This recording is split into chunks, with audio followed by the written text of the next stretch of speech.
Hello, friends, and welcome to Escaping the Mouse with your host, me, Breck Rowell. All right, so yesterday was kind of a busy day, so I'm once again taking it a little bit slow today just to kind of recover. I do have a couple of little projects around the place I want to deal with, so let's try and tackle those, all right? Let's go. First project is up here in the master bathroom. Now, this isn't really a safety thing. This is more just a pet peeve of mine, a minor annoyance that I want to correct. There are several bathrooms in this house, and they're all kind of configured one way. You have two light switches, one for the light and one for the ventilation fan in here. Now, they're all kind of done the same way, except this one here. Whereas you flip this switch, it turns on the light. You flip on this switch and it turns on the ceiling fan or the ventilation fan. But this room, they got backwards. The light's on this switch and the fan's here. So basically what I want to do is I just want to flip those two. It isn't really a safety thing. It's just a minor annoyance because I keep flipping on the wrong switch when I want to use it. So that's a simple fix. I also kind of want to look at this back here. This is a little ugly. I think they can do better than that. So we'll look at that when we're done. But before I could do any of that, I had to figure out which breakers control all this stuff. So I spent the last 30 minutes or so flipping off every breaker in the house and figuring out what it controlled. So this is my new master list that kind of shows what is controlled by which breaker. And basically what I want to look for is the bathroom breakers here. Specifically, the lights, the fan, and specifically the outlet. And that's on breaker number 8. So I'm going to go shut off breaker number 8.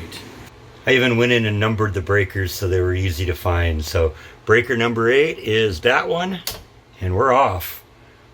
Ready to do it safely now. Now, since the electrical outlets, the light switches, and the fan are all on the same breaker, unfortunately you turn the breaker off, you lose the lights, you lose everything in here. So I just brought in a little work light to work on. And we're going to take the switch plate off.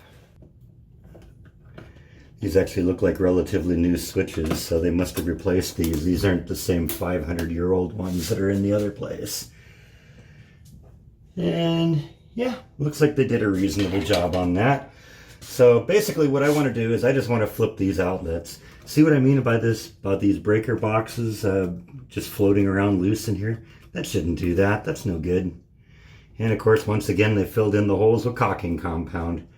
Gotta love this place. It looks like this is even more of an amazing job than I originally thought. You can buy these breakout boxes that they go into the wall here. They're relatively inexpensive.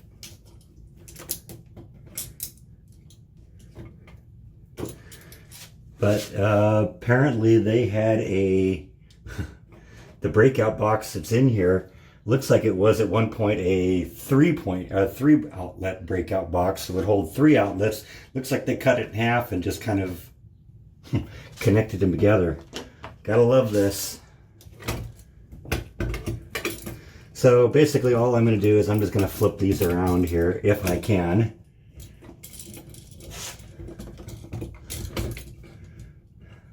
This is a beautiful piece of work.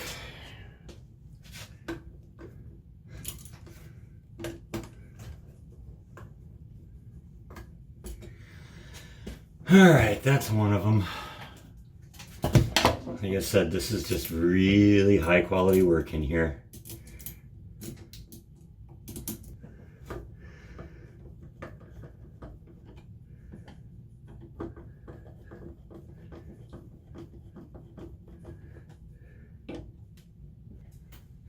Sometimes I kind of regret even getting involved in things like this. This is kind of a mess in here.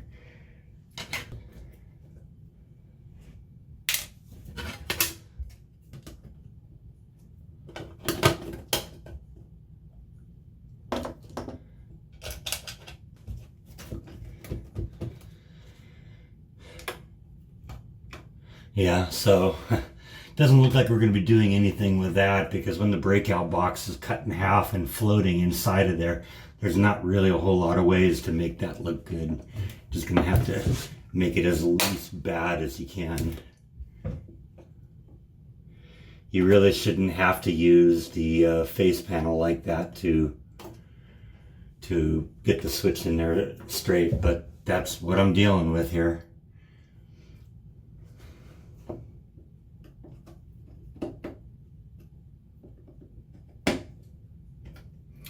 All right, so let's run downstairs, flip on the breaker, and see if it works here. I'm gonna leave the camera rolling because if it fails spectacularly, you should get a good light show out of this.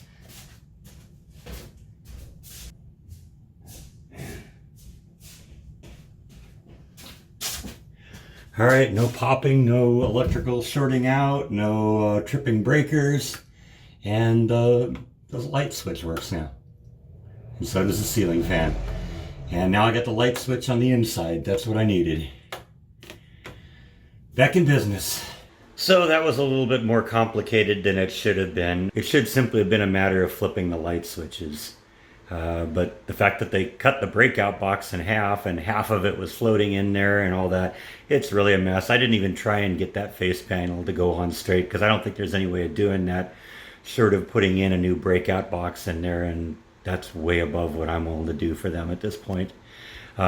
Some people have kind of jokingly suggested in the comment sections that I ought to try and get a job for this from this place, doing repairs and maintenance. It's like, yeah, no, there's no way in the world I'm going to do that. When they were in here a couple days ago installing the sliding glass door for me, one of the groundskeepers, one of the maintenance guys said to me that they've really been surprised by all the problems that I've had in this place because as far as they were concerned, this was the showcase apartment of the whole complex.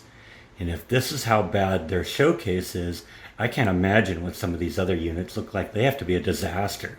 So yeah, no, I'm absolutely not gonna be taking a job with this place. So when it did come time to replace the sliding glass door, I'm actually surprised at what they did. They actually replaced the whole mechanism, which was kind of pretty amazing to me. I just figured they were going to just replace the piece that was broken and that would be the end of it. But they literally pulled everything out and slid a brand new double pane tempered glass window in here. And I got to admit, that was more than I really expected from them. Oh yeah, I'm wearing the slippers again. I also noticed, you may not notice it here, but the painting crew got paint all over the brand new glass, so it's only been up for a couple days and there's already got paint splatters on it. Nice job, guys. Interestingly enough, when I was tracing down all the switches in here, it looks like there's about 3 of these breaker switches that aren't even hooked up to anything. Number 5, 7, and 14 don't seem to be connected to anything.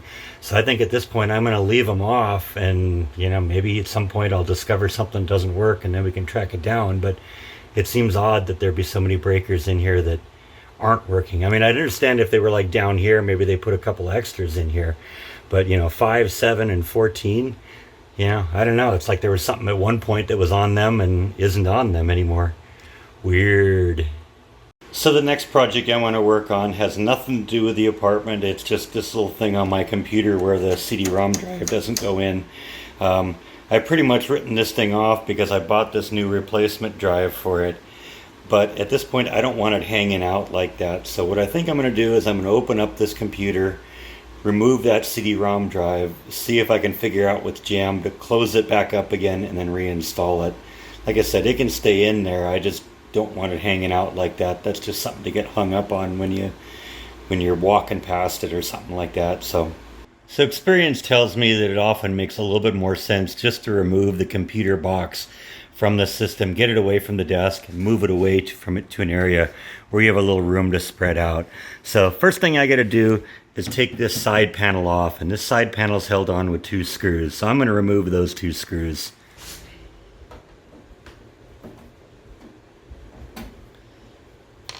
They've gotten to the point where these things are a lot easier to work on now. It used to be you had to have a degree in mechanical engineering to get these covers off.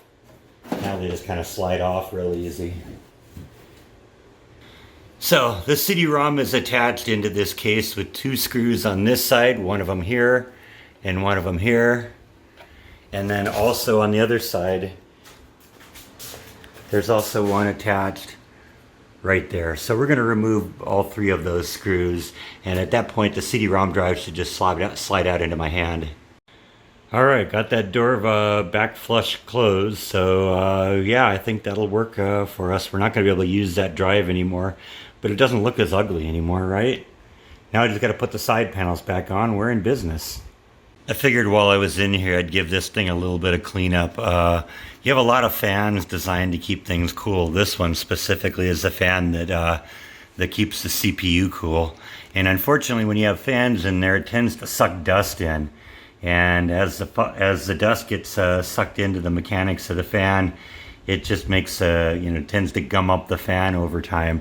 So you kind of want to get in here and just kind of blow all the dust out of here. Now you got to be careful if you actually get in here with a blower and do that, because if you spin the fan, the fan will actually act like a windmill on like a power generating windmill, and it'll actually send power back into the computer, which could destroy the components. So you got to be real careful. You don't want the fans to spin if you're using something to blow them out. Same with the power supply. You have fans on the back here to kind of keep the power supply cool.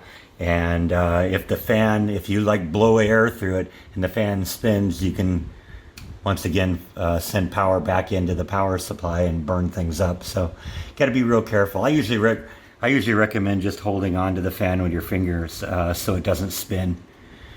So yeah, this is the inside of a modern computer.